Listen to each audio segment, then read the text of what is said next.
I'm doing is I'm going through now and removing the queen cups that they're attempting to overthrow her with. Oh.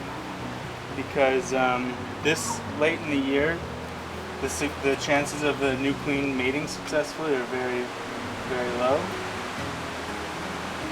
So what they've done is they've taken some of the few eggs that she's laid and they've moved them into these queen cups.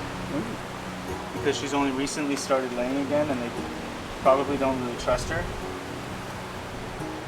But if they, it's called superseding her, if they supersede her, they might destroy her, the new one might not mate properly, and the colony will fail. So I know she's in there, and I know she started laying again, so I would rather have her go through the winter than a new one that's maybe not mated very well, you know? Yeah.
What's in your right hand?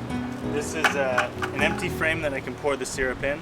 Oh. And it's got little ladders on it so they can climb in without drowning in it. So I'm going to feed them some syrup for the next few weeks. And the reason is because I want to kind of encourage the queen to lay a little bit more so that they go into winter with the strongest possible population. And what is the consistency of the syrup? It's 2 parts sugar to 1 part water, roughly. I just eyeball it. Right.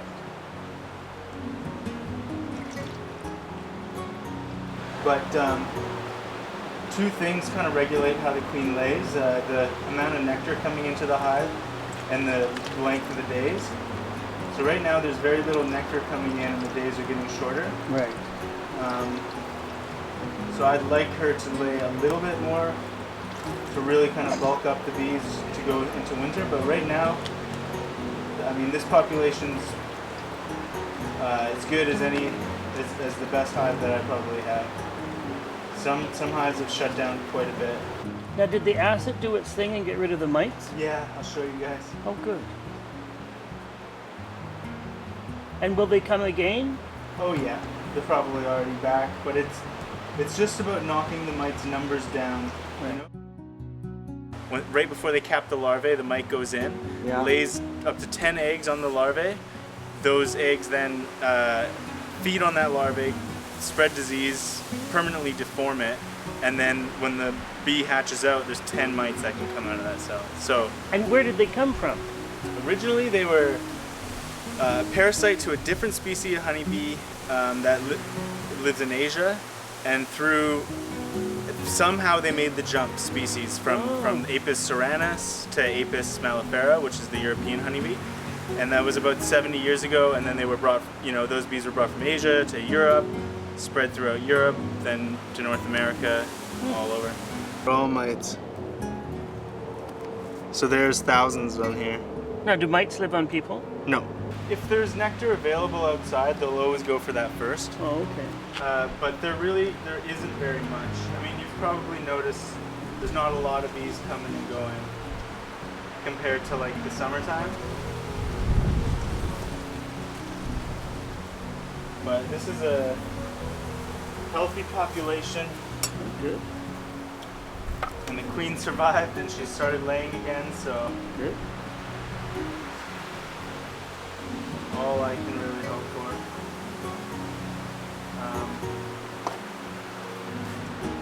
So what I can do now is come back for the next few weeks and just keep refilling that feeder. Right. And then I'll do one final inspection towards the end of October. I'm going to give them extra room, fill it with crumpled newspaper to absorb the moisture, and then done for the year. Amazing. And then we just hope, you know, That they have come enough February honey. we start noticing more and more bees. So this I had to remove in order to Put in the frame feeder. right. So what will you do with that? Take it home and put it in the freezer with Oh, my whole freezer. I'm constantly rotating frames in, taking frames out, rotating them in. now, can you put this in another hive? Yeah, oh yeah. Oh. I'll use it next year to start up a new hive. Oh, okay. And it's already got drawn out wax, which is Right. great. The reason you freeze it is because there's probably a few wax moth eggs on it. Right. And the bees control the wax moth, but the second that there's no more bees on it, the wax Okay. moth will destroy everything. Oh. So you freeze it Freezing for them 3 kills it. days and it kills them. So